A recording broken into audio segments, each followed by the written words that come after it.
hoje e sempre. Gente, hoje é o último dia que eu estarei aqui, né, fazendo preleção no ano de 2024. Estamos em dezembro. Muitos de vocês provavelmente já sabem que eu sou a louca do Natal. Então, obviamente, eu não poderia deixar de falar sobre isso. Nossa, mas a gente só vê falar sobre o Natal, né, em dezembro, chega a ser exaustivo. Mas ainda assim, eu vou falar e tentarei não ser exaustivo. O que eu trouxe para falar sobre o Natal hoje? Eu trouxe para falar um pouquinho sobre a figura do Papai Noel. Muitas vezes a gente vê pessoas tentando resgatar o real valor do Natal, entre aspas gigantes, demonizando a figura do Papai Noel. No sentido de que é uma figura comercial, que só fala de presente, só fala dessa questão do gastar, do consumir. É uma figura que existe para isso. Mas a origem do Papai Noel não é essa. A origem do Papai Noel remonta, obviamente, assim como a própria data do Natal ter sido escolhida 25 de dezembro, assim como muitas outras datas religiosas, especialmente católicas, é aquela história do sincretismo. Você vai buscando alguns elementos de outras fés, incorpora a sua para trazer novos adeptos, né? Para, entre aspas, ser mais convincente, para que as pessoas venham para a sua fé. Quem era o Papai Noel? Ele era uma pessoa real, em princípio. Era um homem chamado Nicolau, ficou órfão. Ele era de uma família muito rica, e ele ficou órfão muito novo, com uma fortuna absurda. Ele se tornou padre, posteriormente bispo de Mira, que era uma cidadezinha portuária que fica num lugar que hoje pertence à Turquia. E ali, o grande desejo dele era fazer o bem, era ajudar as pessoas. Então, toda a fortuna que ele herdou dos pais, ele utilizou doando e fazendo ações de caridade ao longo da sua vida, mesmo antes de ser bispo. Uma das histórias sobre a vida dele, que acaba sendo trazida até hoje nos mitos do Papai Noel, é a história que ele ajudou a salvar 3 moças da prostituição. O pai estava muito endividado, não tinha dinheiro para continuar sustentando as filhas, ele não tinha dinheiro para comprar comida e ele não tinha dinheiro para um dote para elas se casarem. Então ele já tinha feito todo um acordo de vender as filhas para um prostíbulo. E o que o Nicolau fez? Ele pegou 3 sacos de ouro, um para cada filha, para garantir o dote delas, para que elas pudessem casar e não virar prostitutas, e jogou pela chaminé, anonimamente em princípio. E aí, quando esses sacos de ouro caíram pela chaminé, eles engancharam e caíram em cima das meias que as moças tinham posto para secar na lareira, no calor da lareira. Por isso que a gente tem hoje essa história do Papai Noel entrando pela chaminé, da meia na lareira, esperando o presente de Natal. Algumas coisas vão sendo abraçadas, né, trazidas para uma mitologia da data. Posteriormente, ele viveu, né, ele foi bispo de Mira no século IV. Posteriormente, como ele tinha muitos atos de caridade, ele era muito cultuado, o túmulo dele era muito visitado. Foi assaltado o túmulo dele, levaram os restos mortais dele para Bari, uma cidade na Itália.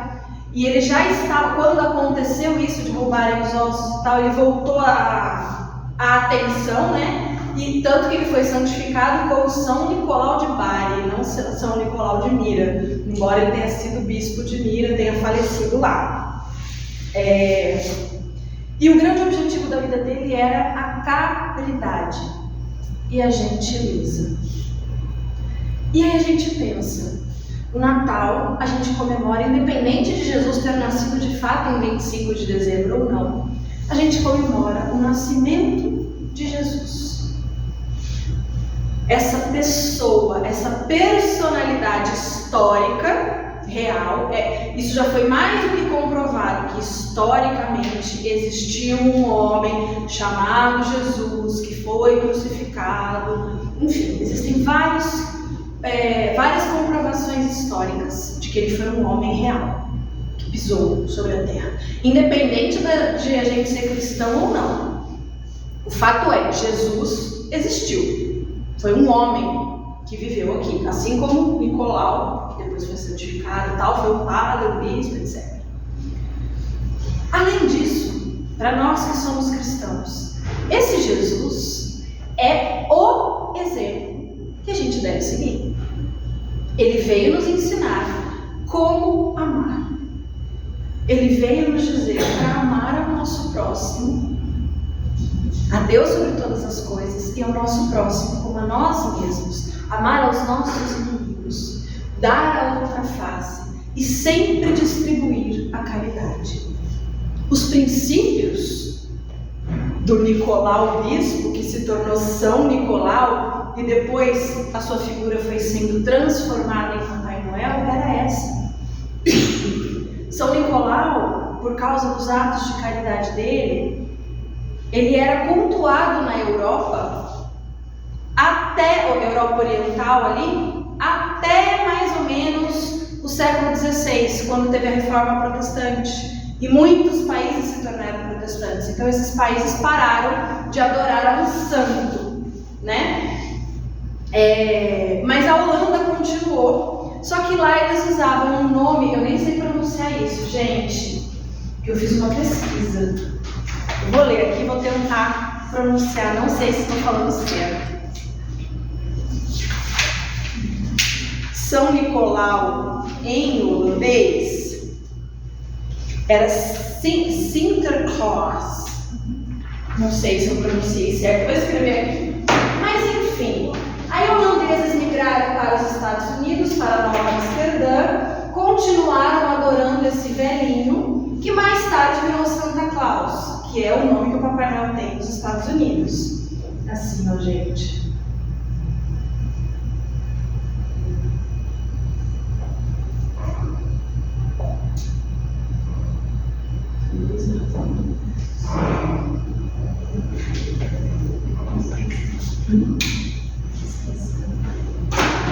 Enfim, e ele era adorado, continuou sendo adorado e cultuado na Holanda. Depois, nesse período aí que ele ficou meio no limbo, pós-reforma protestante e tudo mais, também foram sendo misturadas a história do São Nicolau, algumas histórias de personagens fantásticos que presenteavam especialmente crianças, mas não exclusivamente, por feitos positivos, por ter se comportado, por ter ajudado a mãe em casa, por ter estudado, enfim, com presentes mágicos. E foi assim que surgiu, que foi se moldando o Papai Noel como a gente conhece hoje. O cara que vem dar presente de uma forma mágica, né? Voando no trenó, jogando o presente pela chaminé e tudo mais. E a figura, essa imagem do Papai Noel, na Europa, ela era muito diferente. Eu não sei quem aqui já teve a oportunidade de ver, que inclusive se você pegar imagens da época da Idade Média e tal, a figura do Papai Noel, ela se vestia de azul. Nem era Idade Média não, no Renascimento, né? Nem era essa roupa que a gente conhece. Essa roupa, essa figura mais tradicional de hoje em dia, ela surgiu no século XIX nos Estados Unidos. Ela começou a bombar ali. Mas a grande questão, a maior questão, é que a figura do Papai Noel é um ser, um senhor bondoso e gentil, que recompensa pessoas boas e gentis, não apenas crianças, dando presentes, porque ele quer distribuir no mundo essa gentileza e essa bondade.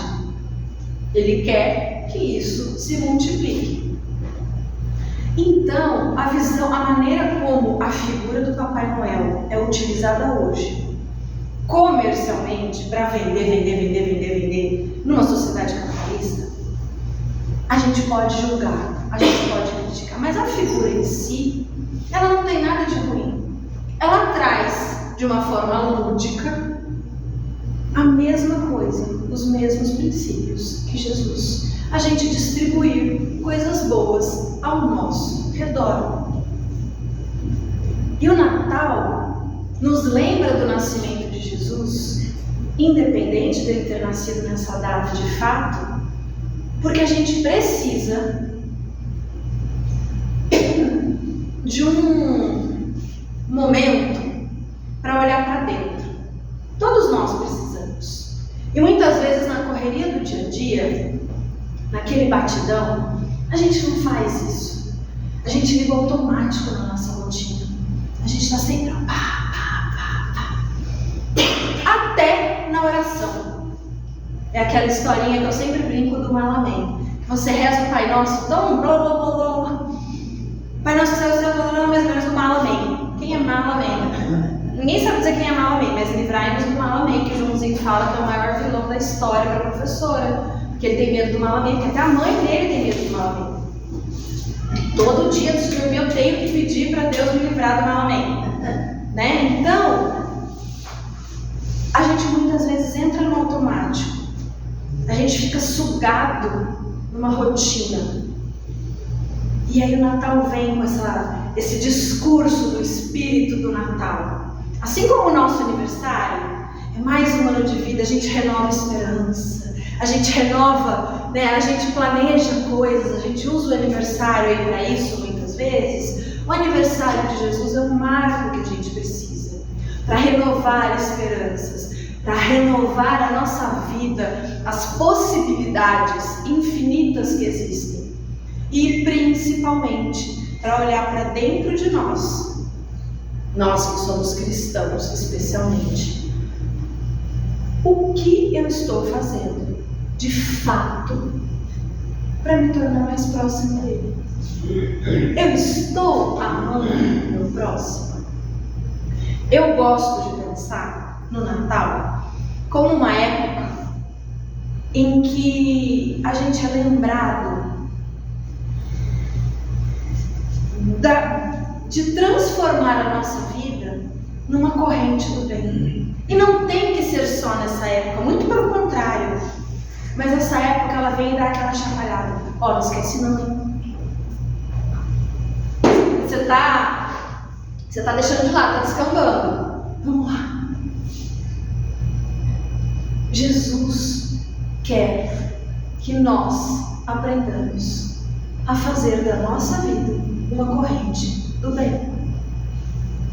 E o que é isso? O que eu recebo de bem no mundo, eu repasso de bem no mundo. Esses dias, acho que foi sexta-feira, se eu não me engano, eu vi um videozinho no YouTube, mas aquele short, aquele curtinho, né? Contando a história de um garotinho nos Estados Unidos de 11, 12 anos, uma coisa assim. E ele estava andando no estacionamento de uma loja, essas lojas de departamento, assim, né? E ele achou $20. E ele pegou os $20 pensando o que ele ia fazer com aquilo, o que ele ia comprar, se ia comprar um jogo, se ia comprar um, né? E aí ele viu entrando um cara com roupa farda do exército dos Estados Unidos. Aí ele escreveu um bilhetinho, pediu para a mulher da loja um papel e caneta, escreveu um bilhetinho, embrulhou o dinheiro naquilo, foi até o cara, entregou e foi embora. Quando o cara abriu o bilhetinho, o menino tinha escrito mais ou menos assim, obviamente eu não vou lembrar exatamente o que ele escreveu, mas ele tinha escrito mais ou menos assim: eu achei esse dinheiro e eu estava cheia de ideias do que fazer com ele, mas aí você entrou e eu lembrei que o meu pai era do exército e infelizmente eu perdi antes de nascer.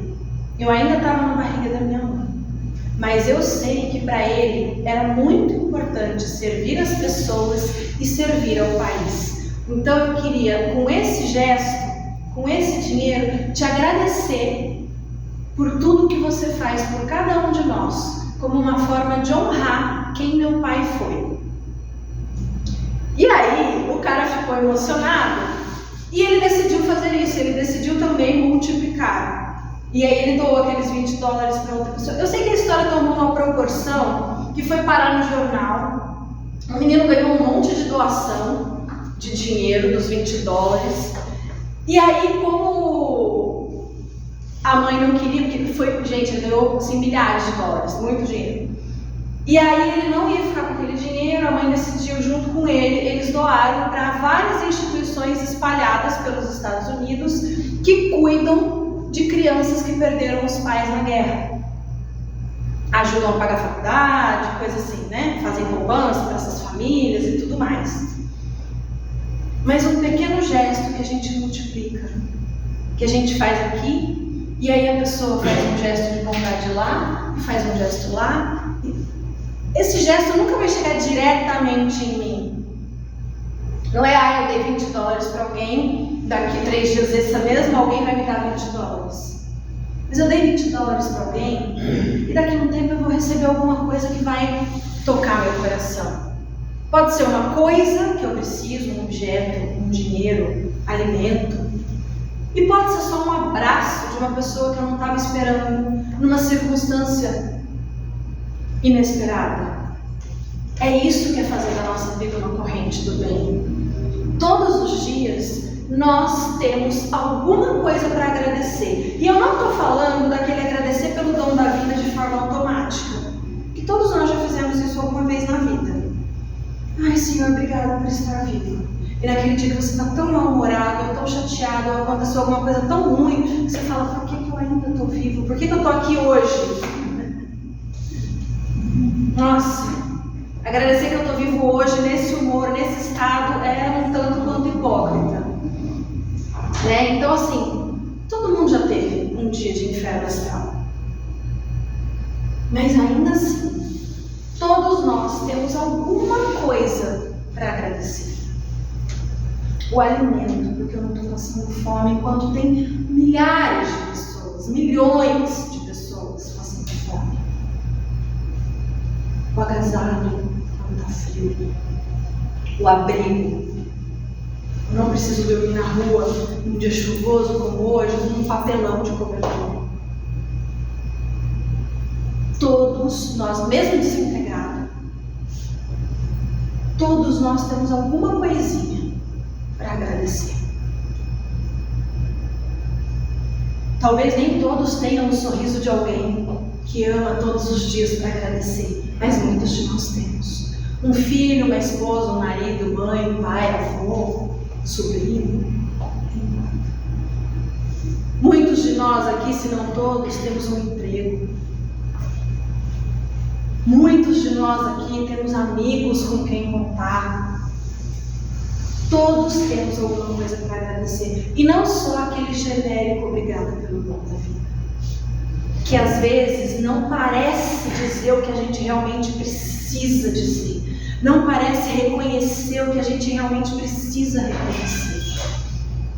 Às vezes tem circunstâncias que a vida não parece tão legal, tão boa, tão feliz. Quantas e quantas pessoas sentem isso tão profundamente que se suicidam? Mas ainda assim, se essa pessoa tiver a oportunidade de parar para pensar em um motivo real de gratidão, talvez ela repense a ideia de suicídio. Porque a gente agradecer pela vida às vezes parece tão vazio, porque tem tanta dificuldade na vida, tanta pedra no caminho para a gente aprender com elas, e nem sempre a gente lembra de juntar as pedras para construir castelo, monte. A gente só lembra de reclamar das pedras, porque está machucando o pé, e eu saí descalço, e está machucando a sola do pé. Então essa ideia que eu trouxe hoje, essa historinha de como surgiu o Papai Noel, para a gente lembrar que o Natal, ele é só um pedacinho tão pequeno do nosso ano, mas que ele possa sempre reacender essa chama, esse desejo de amar ao próximo de verdade, de distribuir amor e caridade, de fazer da nossa vida uma corrente do bem, não só no mês de dezembro, não só no dia 25, mas todos os dias do ano, todas as horas da nossa vida, que a gente possa conscientemente fazer coisas boas, sem esperar o retorno, mas ele virá. Porque essa é a lei da física e é a lei universal, a lei do retorno, ação e reação. Tudo o que eu faço vai voltar para mim em algum momento, e muitas vezes de formas maravilhosas e inesperadas. Então que o Natal seja essa pulguinha que vem morder assim e falar: ó, lembra? Acorda aí, estava quase dormindo, acorda aí, vamos voltar para o rumo. Que o rumo é esse: fazer da nossa vida uma corrente do bem, de exemplo de coisas boas. E aí o que a gente faz aqui assim só vai reverberar, crescer, e não só para a gente, para todos que estiverem à nossa volta, para todo o ambiente, todas as pessoas, porque isso cresce e a energia ela atinge, ela está envolvendo o tempo inteiro. E é assim que a gente envolve o mundo e o mundo. É assim que a gente salva o mundo. Eu não preciso pegar em armas na guerra para salvar o meu país apenas. Existem muitas outras formas de salvar o mundo. A nossa vida, a maneira de viver a nossa vida é uma delas. E que ela seja sempre voltada para distribuir o que Jesus esperava de nós, que o Pai espera de nós: amor e caridade. Excelente passo para todos, que todos tenham um fim de ano abençoado, com família, com amigos, com muita saúde, muito amor, muita luz. E que o ano de 2025 seja maravilhoso para todos nós.